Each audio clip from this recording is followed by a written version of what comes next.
दोस्तों, अगर आप मार्केट के अंदर एक टीवी नया खरीदने निकले हो ना, तो बहुत ही कम चांसेस है कि आपको एक नॉर्मल टीवी मिले। आपको जितने भी टीवीज मार्केट में देखने को मिलेंगे ना, सबके सब एक स्मार्ट टीवी होंगे। और पिछले 5 साल में यही एक चीज हुई है। यहाँ पे इंडिया में एक ऐसा रिवोल्यूशन आया जहाँ पे स्मार्ट टीवीज आपके बहुत ज्यादा पॉपुलर हो गए और नॉर्मल टीवीज मार्केट से बिल्कुल ही आउट हो गए। अब देखने सुनने में चीज काफी अच्छी लगती है कि फीचर फोन से हम स्मार्टफोन में आ गए, तो नॉर्मल टीवी से स्मार्ट टीवीज में आ गए। लेकिन क्या ये सच में एक अच्छी बात है या फिर इसका कोई नेगेटिव साइड इफेक्ट भी है? चलिए आज इस वीडियो में इसी के बारे में बात करते हैं।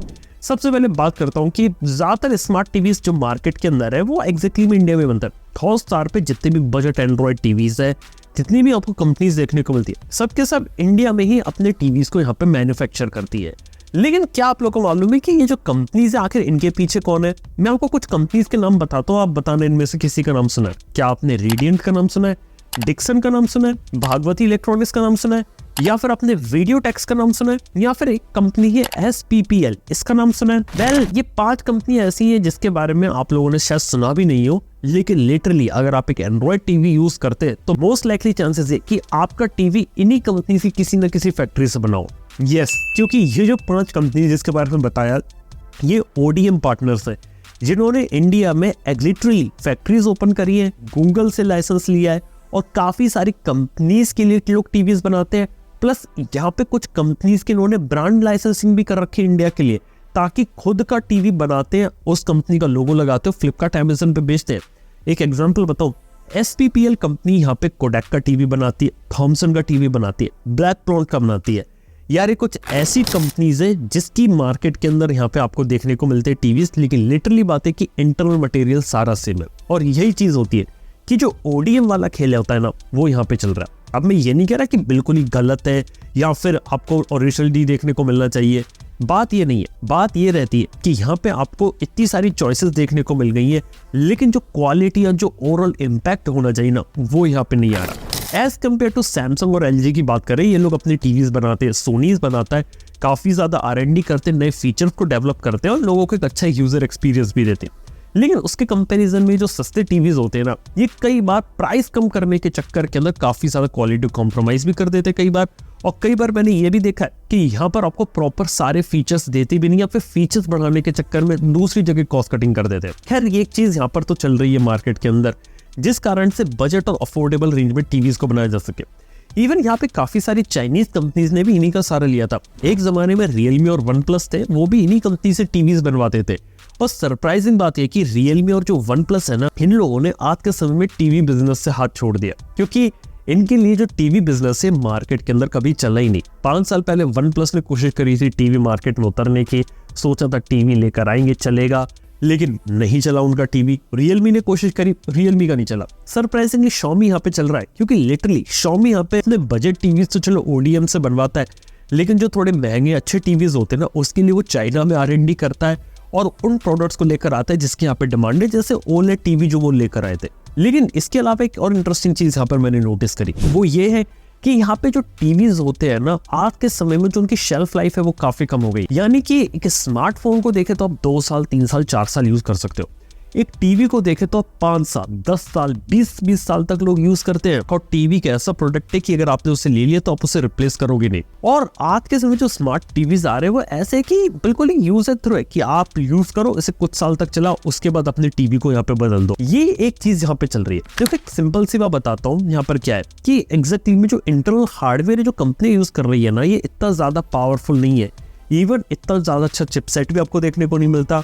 इवन ये जो टीवीज आते हैं ना, ज्यादातर में आपको एंड्रॉइड के अपडेट्स भी देखने को नहीं मिलते। हालांकि इस टॉपिक पे मैंने एक बार पहले भी वीडियो बनाया था, कुछ बातें यहाँ पे क्लियर करी थी, लेकिन 1-2 बातें यहाँ पे मैं आपको फिर से बता सकता हूँ कि तब से लेके 1-2 चेंजेस हुए हैं। वीडियो में अगर आप यहाँ तक बने हुए हैं ना, तो यहाँ पे चैनल को सब्सक्राइब किए बार कहीं मत जाना। मेरे खुद का एक एग्जाम्पल लेता हूँ कि मेरे पास OnePlus का टीवी था, लगभग 5 साल हो गए।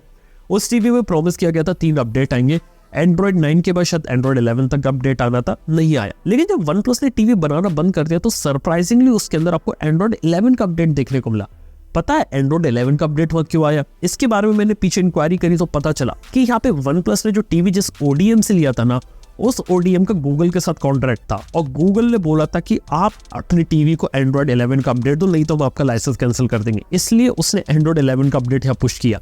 लेकिन उसके बाद परफॉर्मेंस बहुत तेजी से गिर गई, यहाँ पे बग्स आ गए, इश्यूज आ गए।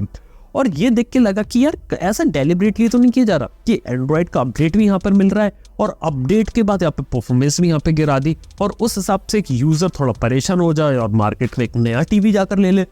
क्योंकि यही चीजें हो रही है यहाँ पे, ऐसा लगता है क्योंकि जो प्रोसेसर है वो इतने ज्यादा कैपेबल, इतने ज्यादा पावरफुल तो ऑलरेडी है नहीं, और उसके बाद अगर आप उन्हें 5 साल 10 साल चलाने का सोच रहे हो तो आप ये समझ लो कि यहाँ पे आपकी परफॉर्मेंस डिग्रेड होगी। यहाँ पे उतने लंबे टाइम पे जो सॉफ्टवेयर होगा, जो टेक्नोलॉजी होगी, क्या उस समय की जो एप्लीकेशंस वगैरह होंगी क्या वो अच्छे तरीके से काम करेंगी, ये एक सबसे बड़ा सवाल है। क्योंकि ऐसा नहीं कि अभी आप यहाँ पे यूज कर रहे हो टीवी को आप जब लंबे समय तक यूज करोगे ना तो यहाँ पे बड़े चेंजेस की सच में जरूरत है। हालांकि ये जो प्रॉब्लम होती है ना, ये सॉल्व की जा सकती है आपके टीवी बॉक्सेस या टीवी स्टिक के साथ। जैसे कि एप्पल टीवी बॉक्स आता है, फायर टीवी स्टिक आती है, वहां से आप इसका देखा है तो टीवी का हार्डवेयर वो रख सकते हो, लेकिन जो सॉफ्टवेयर और जो परफॉर्मेंस रहती है वो वाली चीज यहाँ पे चेंज कर सकते हो, तो वो एक चीज हो सकती है। लेकिन फिर भी मैंने एक और चीज नोटिस करी है कि वहां पर भी इतना ज्यादा एडवांसमेंट नहीं आ रहा। और इसके बाद बारी आती है एप्स की। ओटीटी एप्लीकेशंस मार्केट के अंदर आज के समय में इतनी ज्यादा हो गई है कि आज के समय में इतना सेंस बनता नहीं है। चलो एक कंपैरिजन लेता हूँ। मार्केट में आपको 400 से ज्यादा टीवी चैनल्स देखने को मिलते हैं, लेकिन पता है ओटीटी एप्स इंडियन मार्केट के अंदर कितनी है? वो है यहाँ पे 40 से ज्यादा। अगर आप हर ओटीटी ऐप का सब्सक्रिप्शन लेने जाओगे और ऑन एन एवरेज अगर आप 500 से 1000 रुपए भी खर्च करो ना, तो कई केसेस के अंदर एक टीवी से महंगा तो आपका ओटीटी ऐप का सब्सक्रिप्शन पड़ सकता है। मैं बात बिल्कुल फैक्ट कर रहा हूँ, क्योंकि यहाँ पे एक टाइम पे ये लग रहा था ना कि हम कॉर्ड कटर बनेंगे, कि यहाँ पे हम डिश एंटीना केबल टीवी को छोड़ देंगे और सारा का सारा जो कंज्यूम करेंगे एंटरटेनमेंट वो करेंगे हम OTT apps, Netflix, prime video, Hotstar, YouTube के थ्रू। चीज अच्छी है, देखने सुनने में फ्यूचरिस्टिक लगती है, लेकिन जब सब्सक्रिप्शन की बारी आती है तो लिटरली काफी ज्यादा महंगी हो जाती है। तो यार यह भी एक चीज है जिसको ध्यान में यहाँ पे रखना है। और ये देख के ऐसा लगता है कि पास्ट में हमारे जो पुराने जो टीवीज थे ना, वो यहाँ पे काफी ज्यादा बेटर नहीं थे। खैर चलो यहाँ पर भी चलो बात क्लियर हो जाती है, आपने लिमिटेड ऐप का सब्सक्रिप्शन भी यहाँ पर ले लिया, लेकिन उसके बाद अगर आप टीवी में उन्हें यूज कर रहे हो तो क्या आपको कंसिस्टेंट एक्सपीरियंस मिलेगा? सबसे पहले तो ओटीटी एप्स होती है, ये अपने आप को धीरे धीरे अपडेट कर रही है, इसकी भी टेक्नोलॉजी इवॉल्व हो रही है। और टीवी अगर आपको पुरानी जनरेशन का रहा तो क्या आपको जो उस ऐप के जो नए फीचर्स है क्या वो मिलेंगे? ये तो एक सवाल है। इसके साथ अगली चीज ये है कि आज के समय ज्यादातर जो ओटीटी एप्स है ना, ज्यादातर टीवीज में ढंग से काम नहीं करती। कुछ ऐसी एप्स जो ढंग की चलेंगी, लेकिन ज्यादातर एप्स के अंदर आपको इश्यूज, लैग या कोई ना कोई प्रॉब्लम मिलेगी। और ऐसा नहीं है कि सिर्फ एंड्रॉइड टीवी के अंदर प्रॉब्लम है, ये चीज मैंने ऑब्जर्व करी है एप्पल टीवी के अंदर भी, वहां पर भी कुछ एप्स अच्छे तरीके से परफॉर्म नहीं करती हैं। यहाँ तक कि सिमिलर प्रॉब्लम देखी मैंने फायर टीवी स्टिक के साथ भी, वहां पर भी जो एप्स होती है वो इतने अच्छे तरीके से यहाँ पे सॉल्व नहीं करती है। इसके साथ जो अगली चीज यहाँ पर मैं बात कर सकता हूँ वो कर सकता हूँ कि आपके डेटा और प्राइवेसी की। डेटा और प्राइवेसी ऐसी चीज है कि टीवी आप अगर देख रहे हो तो डेफिनेटली आपका जो डेटा रहता है कहीं ना कहीं गूगल या ओटीटी ऐप्स अपने सर्वर पे लेती है। चाहे मैं बात करूँ नेटफ्लिक्स की, यूट्यूब की या सिंपल गूगल की। एंड्रॉइड टीवी अगर यहाँ पे आप यूज कर रहे हो तो वो इंटरनेट से कनेक्टेड है, और जैसे आप उसे यूज करोगे उसका आपका जो पर्सनल डेटा, जो भी वीडियो देखा, कोई भी ब्राउज करो, सारी की सारी चीजें यहाँ पे बैकएंड में कलेक्ट की जाएंगी। और ये भी एक प्राइवेसी वाली चीज है जिसके बारे में लिटरली कोई भी टीवी कंपनी बात नहीं करती। मैं बिल्कुल ही फैक्ट बता रहा हूँ। जबकि ऐसा होता है, एप्स जो रहती है वो लिटरली ट्रैक करती है सारी चीजों को कि आप क्या देख रहे हो, क्या देखना चाहते हो, ताकि अपने रिकमेंडेशन सिस्टम को बेटर बना सके। यूट्यूब भी ये काम करता है और बाकी सब भी। तो हाँ, ये एक चीज है जिसपे और सोचने की जरूरत है। तो ओवरऑल बात करें तो जो यार सैड स्टेट चल रही है यार स्मार्ट टीवीज की, वहां पे एक इंप्रूवमेंट लाने की जरूरत है। सबसे पहली चीज यार, ज्यादातर जो स्मार्ट टीवी है बिल्कुल एक जैसे हो रखे, वहां पर एक रिफ्रेश लाने की जरूरत है और थोड़ा इनोवेशन वगैरह कुछ लाने की सच में जरूरत है। तो वो एक चीज है। इसके साथ ही देखा जाए तो यहाँ पे जो नॉर्मल टीवी को छोड़ के जो स्मार्ट टीवी की रेस में ओटीटी एप्स भर भर के दे रहे थे ना, तो वहां पर भी चेंज करने की जरूरत है कि ज्यादातर में एग्जैक्टली में क्या ओटीटी एप्स की इतनी रिक्वायरमेंट है। क्योंकि जो फ्यूचर देख रहा हूँ ना मैं, वो ऐसा नहीं कि आपको सिर्फ और सिर्फ ओटीटी एप्स ही देखने को मिलेंगी। फ्यूचर ऐसा हो कि आपको टीवी चैनल्स वगैरह भी देखने को मिलेंगे, और जो ओटीटी एप्स है ना, जो अभी 40 के ऊपर देखने को मिल रही है, ये भी अब आने वाले समय में कम और बहुत लिमिटेड हो जाएंगी। तो दोनों के बीच का एक बैलेंस यहाँ पर देखने को मिलेगा। उम्मीद करता हूँ कि जो स्मार्ट टीवीज होता है वो थोड़े से ज्यादा और बेटर बने, थोड़े से ज्यादा स्मार्टर बने, गिमिकी वाले फीचर्स को छोड़े और कुछ ऐसी चीजों के ऊपर काम करे कि लोग अपने टीवी को अच्छे तरीके से लंबे समय तक यूज करें, अच्छे तरीके से टीवी लंबा परफॉर्म करे। ऐसा नहीं हो कि आपने टीवी ले लिया, फिर कुछ अपडेट है, टीवी के अंदर प्रॉब्लम आ गई, फिर आप नया टीवी लेने जा रहे हो। ये चीजें नहीं होती। खैर, ये सारी चीजों में भी यहाँ पे आने में टाइम लगेगा। तो दोस्तों यार, ये थी कुछ ऐसी बातें जो मैं आप लोगों से करना चाहता था, कि एक स्मार्ट टीवी की जो रियलिटी रहती है वो शेयर करना चाहता था, जो कई बार लोगों तक पहुंच नहीं पाती है।